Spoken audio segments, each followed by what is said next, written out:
ఒక ఊరిలో అమాయకుడు అమాయకుడు భుజాన ఒక మేకపిల్లని వేసుకుని దాన్ని ఏదో అమ్ముకోవాలను పాపం బజారుకి బయలుదేరుతాడు. ఇంట్లో నుంచి గడప దాటుతానే ఒకడొచ్చి నీ కుక్క భలే బాగుంది అని అంటాడు. అమాయకుడు అనుకుంటాడు, ఏందిరా అబ్బాయి ఇది, నేనేమో మేకపిల్ల వేసుకొని పోతా ఉన్నాడు, భుజాన ఈయనేమో కుక్క పిల్ల బాగుందని అంటాడు ఏంది అని చెప్పి, లేదయ్యా ఇది మేకపిల్ల, ఇది కుక్క పిల్ల కాదు అని చెప్పి చెప్తాడు. ఆ నుంచి ఇంకో 4 అడుగులు ముందుకేస్తాడు. ఆ వీధి టర్నింగ్ దిగేసరికి ఇంకొకటి ఎదురవుతాడు. అరే నీ కుక్క పిల్ల చాలా తెల్లగా ఉంది, చాలా బాగుంది అంటాడు. ఎక్కడి నుంచి తెచ్చుకున్నావు అని అంటాడు. కాదు స్వామి, ఇది మేకపిల్ల, ఇది కుక్క పిల్ల కాదు ఇది అని చెప్పి, నీ కన్ను కనపడడం లేదా నీకు అని చెప్పి మళ్ళీ ముందుకు పోతాడు. ఇంకోటి కనిపించారే నీ కుక్క పిల్ల బలి బాగుంది, నాకు అమ్ముతావా అని అంటాడు.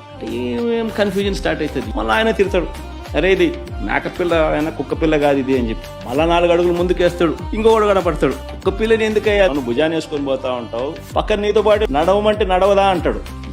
నా కళ్ళకి ఏమన్నా అయిందా, నా మనిషికి ఏమన్నా అయినా అని చెప్పి మేకపిల్లని తీసి ఆడేసి నాకు మేకపిల్ల వద్దు, నాకు ఈ కుక్క పిల్ల వద్దు అని చెప్పి పోతాడు. కరెక్ట్ గా చంద్రబాబు నాయుడు గారు రాష్ట్రాన్ని ఆర్గనైజ్డ్ క్రైమ్ పద్ధతిలో ఏ రకంగా దాన్ని నడుపుతా వస్తున్నాడు అన్నదానికి నిదర్శనం ఇది. ఫస్ట్ వ్యక్తి పేరు చంద్రబాబు, రెండో వ్యక్తి పేరు దత్తపుత్రుడు, మూడో వ్యక్తి పేరు బీజేపీలో ఉన్న తన వదినమ్మ తన మనిషి, 4వ వ్యక్తులు ఎవరు అంటే ఓ ఈనాడు, ఓ ఆంధ్రజ్యోతి, ఓ టీవీ5, ఎల్లో మాఫియా. లేని అప్పులు ఉన్నట్టుగా చివరికి ఎందుకు చేస్తున్నారు అని అంటే కారణం సూపర్ 6లు సూపర్ 7లు ప్రజలకు ఇవ్వకుండా మోసం చేసేందుకు ఇది.